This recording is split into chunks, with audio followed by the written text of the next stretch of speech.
Captured twigs is a defense against a bear hug from behind with your arms pinned. The word twigs will signify your arms, and the word captured suggests that your arms are captured, they're pinned. So captured twigs. Let's take a look.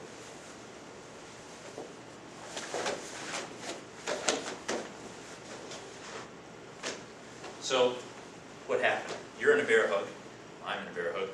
Left hand's going to reach up and pin.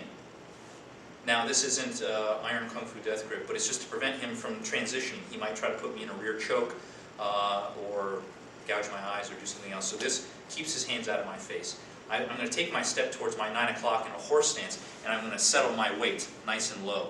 What does that do? Well, if I don't do anything, he can pick me up. Go ahead and lift me. And he can throw me into the nearest wall or do some crazy suplex thing, right? But if I pin and step, can he lift me? Not as easily. I mean, maybe if he really wanted to, right? Now, certainly if he repositions and he gets behind me, now I'm in a lot of trouble. Go ahead and lift. Yeah, see, he's got his lift again. But for a moment, if we come back to the center, if I pin and step, it takes away his throw. You can also think of it like you're sitting on his knee. That's how deeply bent you want to be, kind of sticking your butt out just a little bit. And now with marriage of gravity, with all of my body weight, I'm not going to pin and then strike. Sorry, step and then strike. I'm going to step with the strike, and it's a reverse hammer fist, rear hammer fist to the groin. Boom. When you practice, it should only take one, but in reality, if you need 2 or 3, you can fire as many as you need. That should loosen his grip up. So let's say his grip is loosened slightly. My left hand is going to check his arm, his right arm. I want to get that out of my face. And my right foot now, I'm going to step back towards 6, just a little bit, so that I'm facing maybe 430 in a right neutral bow. And as I step, again with marriage of gravity, it's going to be a right outward, upward, obscure elbow to his face. Maybe his nose, maybe his chin, maybe his eye or his temple, whatever I can hit. Bang, just like that. Now from here, after I rechamber that strike, my right hand is going to check his right arm. My left hand is going to check my face, and I can draw my right foot into a cat stance. I can chamber, maybe I don't have to hang on, and I can fire a right snapping knife edge kick to the inside of his right knee. At the very least, it'll be painful. In a best case scenario, it might actually cause him to fall. So let's see what that would look like. If I kick and push, he may stumble away or actually land on his side. So that is captured twigs. I talked about this principle of marriage of gravity, and it's just the idea of solidifying, not stepping and then striking, but simultaneous. When we look at zones of protection, what are we doing? Remember, our zones of protection are height, width, and depth. Well, the first one I'm utilizing is depth. I'm putting distance between him and me. I'm getting away from him as I'm striking. And when I strike, it loosens his grip, and it doubles him over.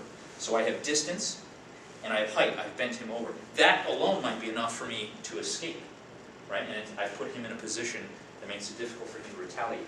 If I follow up from where I am, though, with my, stepping out into a horse stance with the strike, stepping back towards 430 with my elbow, again now I've affected his height. I've leaned him backwards. And then certainly the side kick might take him down. Let me do this in the air so that I'm clear about my stances. Pin, step, and strike. So I'm in a horse stance facing 12. I'm going to check his arm. I'm going to step back towards 430 with my elbow. So you can think of yourself in a right neutral bow facing 430. I'm going to check. I can cat, chamber, side kick to the knee. And then planting down into a twist, if need be, like this. Or perhaps just a side kick and then planting down into a neutral bow to keep it simple, just like that.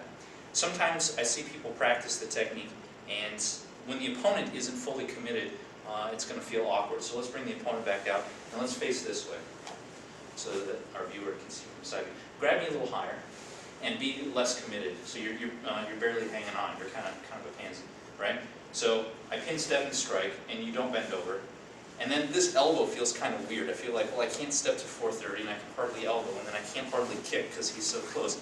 So in the air, it kind of feels like you're squished. But realize what's happening.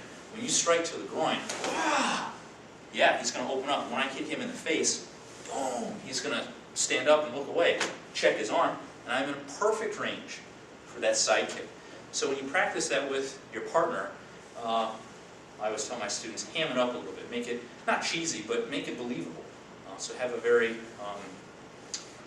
cooperative partner. So there you have it for captured twigs.